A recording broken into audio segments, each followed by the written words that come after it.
ध्यानी रामकृष्ण माळा हृदयी जिवाळा श्रीमूर्ती राया आपुली आपण करा सोडवण संसार बंधन तोडावे गी विठ्ठला विठ्ठला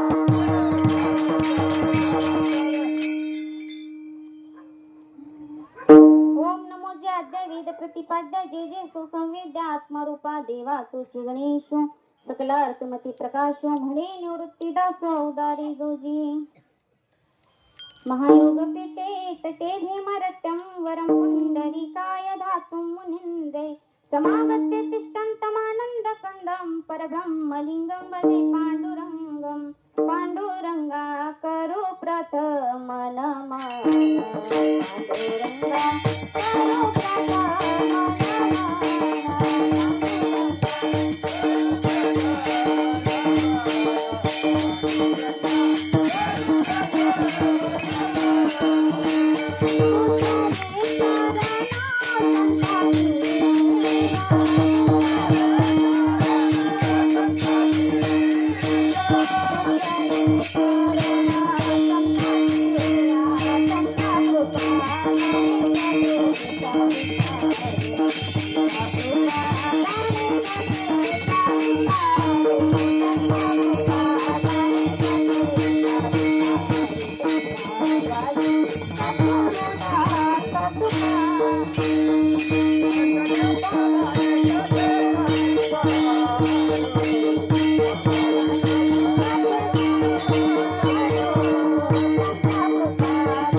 पांडुरंगा करो प्रथम त्यांच्या कृपादाने कथेचा विस्तार बाबाजी सद्गुरु दास तुका महा कलावत्ने ज्योधरार्थावतारम कलंकांक तेजोदिका मोदी वक्त्रम कलानि शदादपनोधार्थ दीक्षम समाधिस्थ मूर्तिं भजे ज्ञानदेवम ओम नमो ज्ञानेश्वरा करुणा करा दयाळा तुमचा अनुग्रह लादलो पावन झालो चराचरी मस्तक हे पायावरी या वारकरी संतांच्या ज्या ज्या स्थळी हे मन जाय माझे त्या ज्या स्थळी हे निज रूप तुझे मी ठेवी तो मस्तक ज्या ठिकाणी तेथे तुझे सद्गुरु पाय दोन्ही विठ्ठला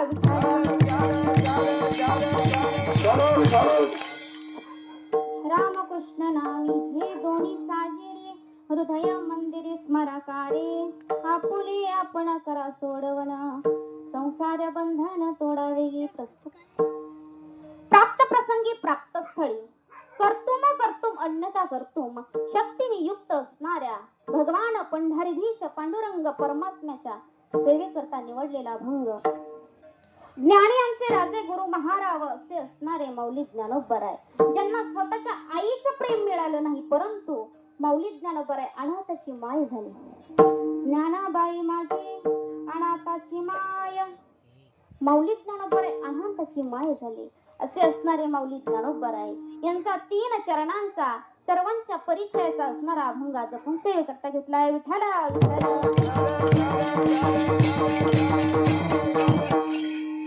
अभंगाच्या भावार्थकडे वळण्यापूर्वी अल्पसा परिहार तो म्हणजे असा नरदेहात जन्माला आलोय हा नरदेह सहज मिळत नाही खूप कष्ट यातना दुःख सहन करावे लागतात तेव्हा हा नरदेह कुठेतरी मिळतो आणि या नरदेहात आलत ना तर काय करा रामकृष्ण नामाचा उच्चार करा अहो ज्ञानोबरायांना 56 भाषेचा केला से गौरव माऊली ज्ञानोबरायांना 56 भाषा अवगत होत्या तरी देखील त्यांनी त्यांचं का नाव दिलं नाही परंतु राम आणि कृष्ण हे 2 नाम दिली कारण रामाचा आणि कृष्णाचा अवतार पूर्णत्वाला गेलेला आहे हरीचा अवतार अजून पूर्ण झालेला नाही म्हणून या 2 नामाचं स्मरण करायला सांगितलं विठ्ठल विठ्ठल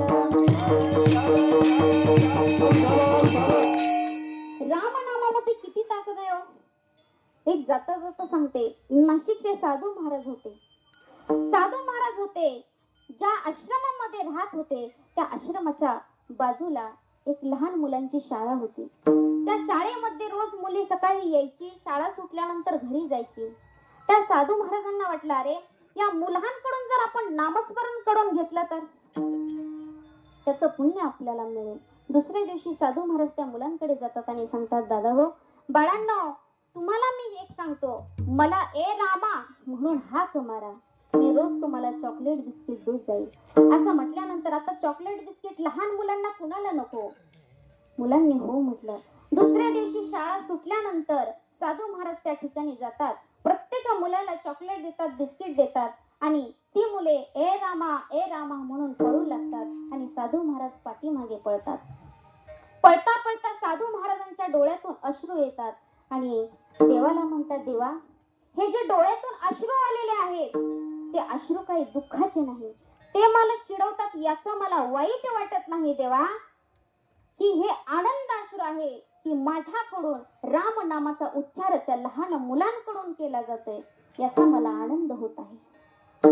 अहो, काही लोक अशी असतात, स्वतःही नामस्मरण करत नाही आणि इतरांना देखील करू देत नाही. परंतु त्या साधू महाराजांनी स्वतः तर नामस्मरण घेतलंच, परंतु त्या लहान मुलांकडूनही नामस्मरण करून घेतलं. जगद्गुरु तुकोबराय म्हणतात, सेवितो हारा सावाटितो आनिका, सेवितो हारा सावाटितो आनिका, सेवितो हारा सावाटितो आनिका, सेवितो हारा सावाटितो आनिका, हरे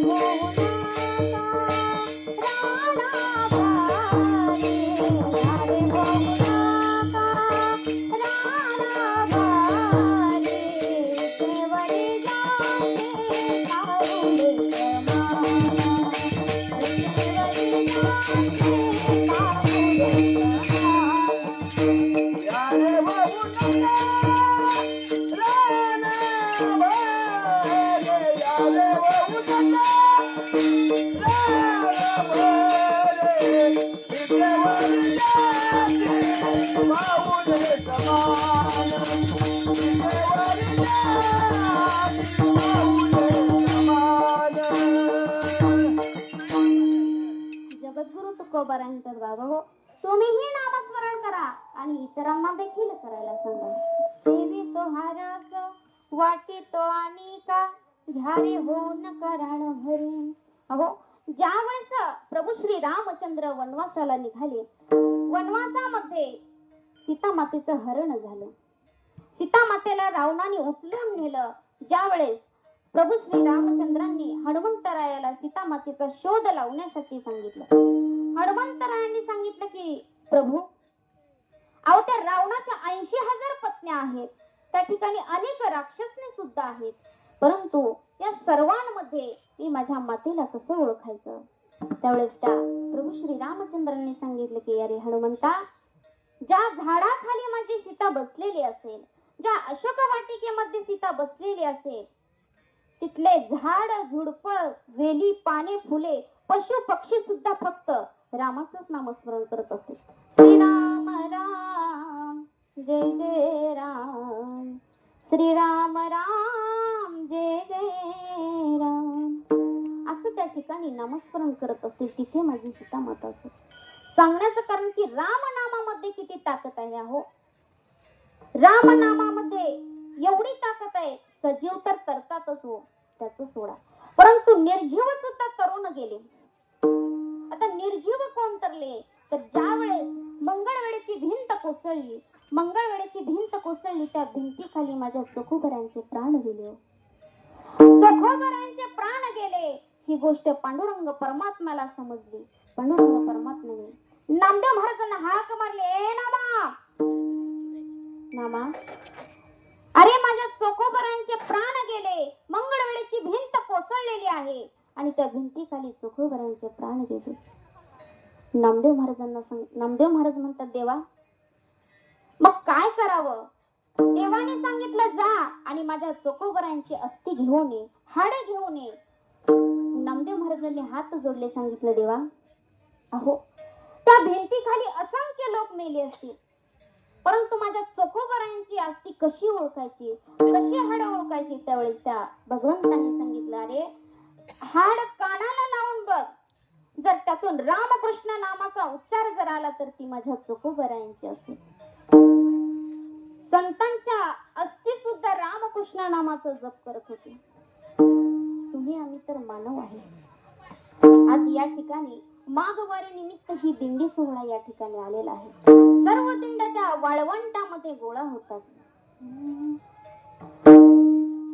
ध्यानी मनी पांडुरंगा स्वप्नी दिसे पांडुरंगा ब्रह्मानंद लागले टाळे वाळवंटी भेटा भेटी झाली वाळवंटी भेटा भेटी झाली वाळवंटी भेटा भेटी झाली. या माघवारी निमित्त आज ही कीर्तन सेवा माझ्यासारख्या पामराकडे आली. या माघवारीचं वैशिष्ट्य सांगत असताना जगद्गुरु तुकोबरायांना आज सद्गुरूंचा उपदेश झाला होता, सद्गुरूंची भेट झाली होती. म्हणून जगद्गुरु तुकोबरायांनी सांगितले माघ शुद्ध दशमी पाहुणी गुरुवार केला अंगीकार तुका म्हणे. आणि रामकृष्ण हे दोन नामे, रामकृष्ण हरी हे 2-3 नामे सांगितलेले आहेत. का तर याच्याशिवाय आपला उद्धार नाही. अहो, ज्यावेळेस दक्ष राजाने यज्ञ केला होता त्या यज्ञामध्ये प्रत्येक देवदानवांना आमंत्रण दिलं, परंतु माझ्या सती आई साहेबाला आमंत्रण दिलं नाही. सती आई साहेबाला आमंत्रण दिलं नाही. ज्या ठिकाणी आमंत्रण असेल त्या ठिकाणी जावं, ज्या ठिकाणी आमंत्रण नसेल त्या ठिकाणी जाऊ नये. या कीर्तनाला, या भजनाला, या कथेला या ठिकाणी आमंत्रणाची गरज काही नाही. तुम्ही स्वतःहून या. आमंत्रण दिलं परंतु पार्वती मातेला आमंत्रण दिलेलं नाही. पार्वती माता भोलेनाथाला सांगतात की देवा, अहो बापाला लेकीकडे जाण्यासाठी आमंत्रणाची गरज असते का? नाही, मला जायचं आहे. शेवटी स्त्री हट्ट, बाल हट्ट हा पुरवावा लागतो. भोलेनाथांनी सांगितलं ठीक आहे. नंदीला हाक मारली आणि सांगितलं तिची बॅग भर आणि तिला तिच्या माहेरी नेऊन सोड.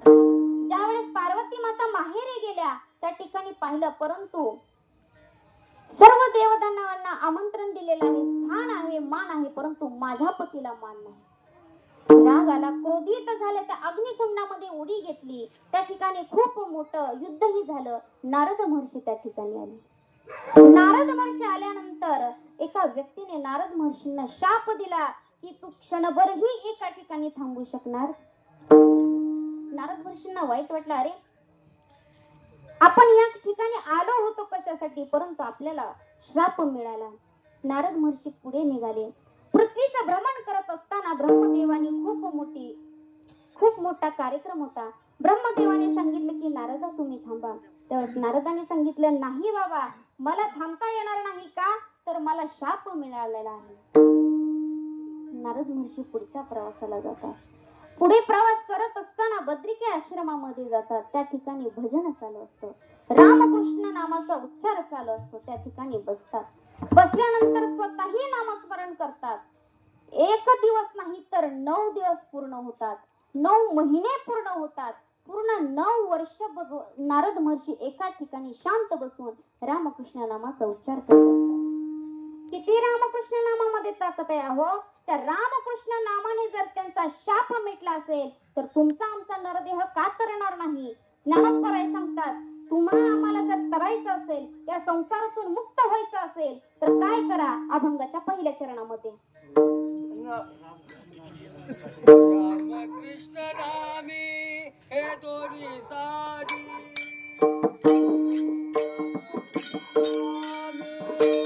हे दोन्ही साजी हे दोन्ही साजी रामकृष्ण नामी हे दोन्ही साजी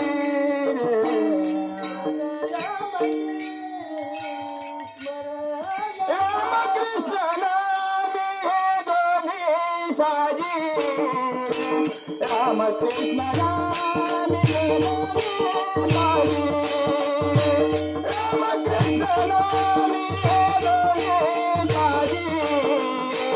रामकृष्ण नामी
रामकृष्ण नामे हे दोन्ही साजिरी हृदया मंदिरी स्मराकारे आपुली आपण करा सोडवन संसार बंधन तोडावे